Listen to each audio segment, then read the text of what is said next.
Bachelor যারা আছেন তাদের জন্য আজকে গরুর মাংস খুব সহজে রান্না করবেন যেভাবে তা বলছি।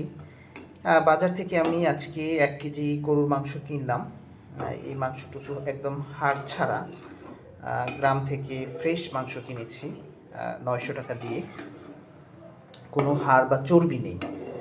এরপর কি করলাম, বাজার থেকে 1 কেজি মাংস রান্না করার পরিমাণ মতো যে রাঁধুনি গরু মাংস মশলা আছে সেটি নিয়ে আসলাম। পেঁয়াজ রসুন এগুলো তেলে কিছুক্ষণ ভাজলাম। এরপর মশলা, পেঁয়াজ রসুন তেলের মধ্যে মশলা পরিমাণ মতো লবণ মিশিয়ে নিলাম, কিছুক্ষণ জাল দিলাম। এরপরে হচ্ছে এই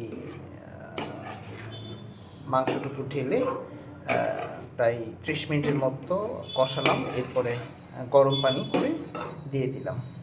1 ঘন্টার মধ্যে আমার এই মাংস রান্না করা হয়ে গেছে। যারা ব্যাচেলর আছেন তাদের জন্য একদম শর্ট টেকনিকে এভাবে আপনারাও গরুর মাংস রান্নার জন্য ট্রাই করতে পারেন।